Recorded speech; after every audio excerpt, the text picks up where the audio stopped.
सभी को जय मसीह की। मैं अभिषेक, मैं परमेश्वर पिता का धन्यवाद करता हूँ कि परमेश्वर ने आज इस समय को और अवसर को दिखाया है, इसलिए प्रभु का धन्यवाद हो।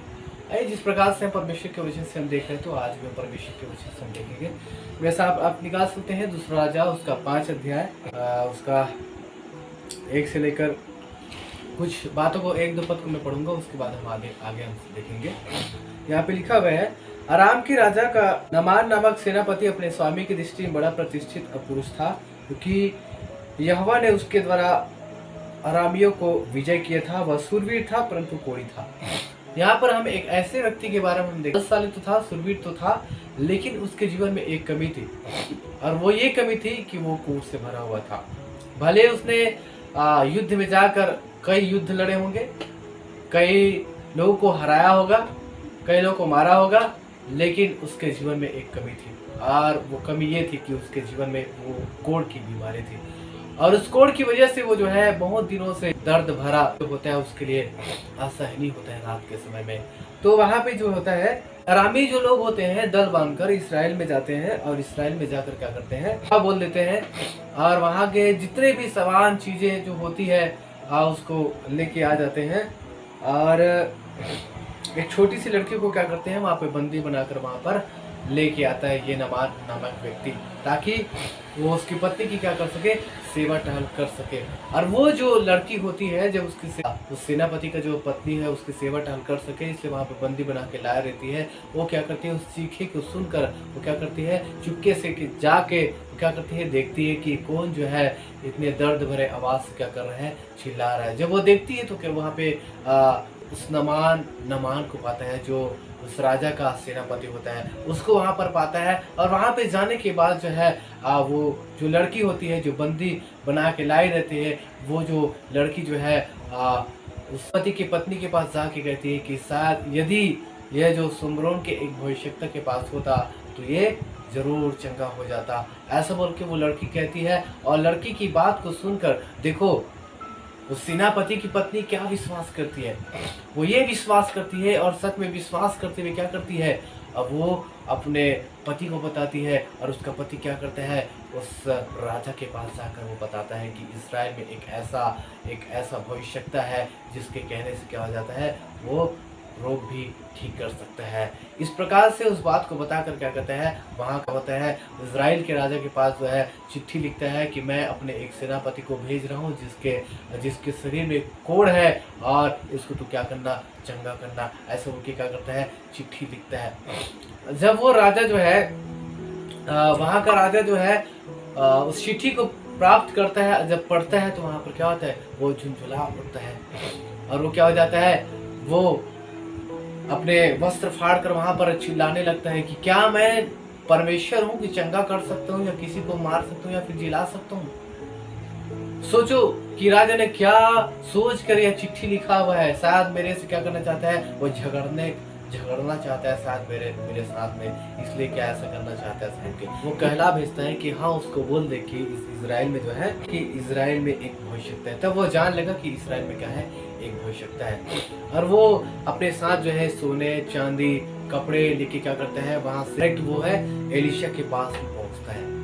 और पहुंचने के बाद वहां पर क्या होता है, वहां पर जाता है और एलिशा का सेवक बाहर निकलते हैं और उससे वार्तालाप करता है। वार्तालाप में पता चलता है कि वो वही व्यक्ति है, और क्या उससे बातचीत करने के बाद फिर से जो एलिशा का जो सेवक होता है वो जाता है अंदर, जाके उनसे एलिशा कहता है कि इनसे कह दे कि वो क्या करे, वो यरदन नदी में 7 बार डुबकी लगाए तो वो ठीक हो जाएगा।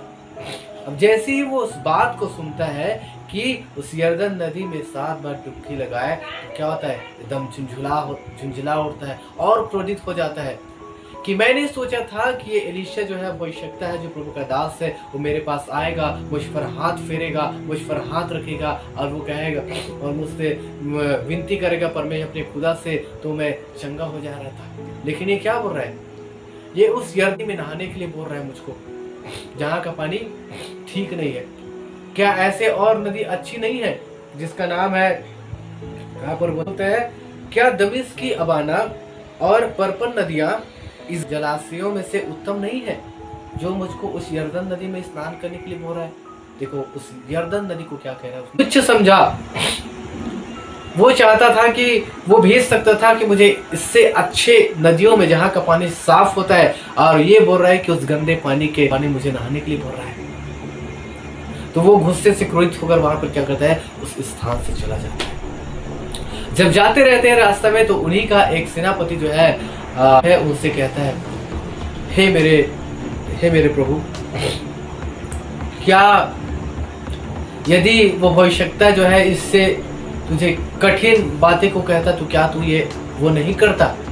इसने तो बस तुझे उस यर्दन नदी में बस स्नान करने के लिए कहा है 7 बार। तो ये तो बहुत ही सरल बात है, तो क्या इसको तुझे करना नहीं चाहिए? तो उसकी बात को सुनकर क्या करता है, वो जाता है और यदि यर्दन नदी के पास खड़े होकर क्या देखता है, उस यर्दन नदी के उस पानी को देखता है, उस बहते हुए पानी को देखता है जो गंदले होते हैं। और उस पानी को देखकर क्या करता है, वो धीरे धीरे उतरने लगता है। और जब उतरता है तो वहां पर क्या करता है, पहली डुबकी मारता है, दूसरी डुबकी मारता है, अपने शरीर को देखता है कि क्या मैं ठीक हो रहा हूँ। वो ऐसे करते करते क्या 6 बार डुबकी मारता है। जब 7वीं बार जब डुबकी मारता है वहां पर, तो वहां पर क्या होता है, जैसे ही ऊपर आता है पानी के निचले स्थान से ऊपर जैसे ही आता है, वो अपने शरीर को देखता है, इधर उधर देखता है, तो क्या होता है, उसके सारे जो दाग होते हैं, सारे जो कोड़ होता है, वो सब गायब हो जाता है। उसका शरीर जो है एक बच्चे के समान दिखाई देता है। देखो, यदि वो इस बात को नहीं मानता और क्रोधित होकर वही उस स्थान पर रुक जाता अपने, तो वहां पे क्या होता, वो चंगाई नहीं प्राप्त। लेकिन एक सेनापति ने क्या किया, उसके हियाव को बढ़ाया कि मालिक, तुझे बस तो कठिन काम तो नहीं बोला है, यदि कठिन काम भी कहता तो क्या तू नहीं करता। लेकिन उसने क्या कहा है, एक छोटी सी बात कहा है कि बस उस यर्दन नदी में जाके डुबकी लगाने के लिए कहा है, बस नहाने के लिए कहा है। उसने सरल कहा है, चलो वैसा बोल के उसकी बात को सुनकर क्या करता है, जब वह ऐसा करता है तो अपने जीवन में उस चमत्कार को देखता है।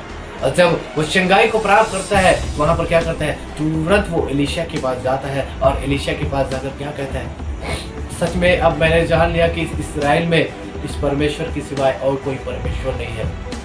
अब आराम से मैं क्या करूंगा, इसी खुदा की आराधना करूंगा और मैं उसके लिए क्या करूंगा, मैं बलिदान चढ़ाऊंगा। मैं ये सोचता हूँ कि उसके साथ जितने सेना रहे होंगे वो लोग भी विश्वास किए होंगे कि सच में इसका खुदा सच्चा खुदा है। हम भी क्या करेंगे, हम विश्वास करेंगे। और उस दिन से क्या करते हैं, वो उसके साथ में, उस सेनापति के साथ में जितने उसके लोग रहते हैं, सब लोग विश्वास किए होंगे कि इस्राएल का जो खुदा है वो सच्चा ईश्वर है। मेरे प्रियो, हमारे विश्वासों को हम कमजोर पर ना दे। कई बार हमारे जीवन में ऐसी परिस्थिति आ जाती है कि मैं विश्वास तो कर रहा हूँ, मैं सही तो चल रहा हूँ, लेकिन मेरे जीवन में कुछ नहीं हो रहा है। मेरे प्रियो, हमें परमेश्वर की ओर देखने की आवश्यकता है। जब पतरस जो है यीशु मसीह की ओर देख रहा था, जब पतरस जो है यीशु मसीह की ओर देखते हुए जब वो चलता रहा तो क्या हुआ, वो पानी में डूबा नहीं। लेकिन जैसे ही उसका ध्यान उस तूफान की ओर गया, उस आंधी की ओर गई, तो क्या हो गया, डूबने लग गया। और डूबने लग गया तो क्या हो गया, वो परमेश्वर को पुकारने लगा कि हे प्रभु मुझे बचा ले। और यीशु मसीह वहां पर क्या करता है, उसका हाथ थाम के उसको क्या करता है, बचा लेता है। कई बार ऐसे हमारे जीवन में होता है। तो मेरे प्रियो, अपने हियाव को ना खोए, अपने विश्वास और अपने भरोसा उस खुदावन पर रखे और ऐसी विश्वास में चलते रहे। परमेश्वर सबको आशीष दे।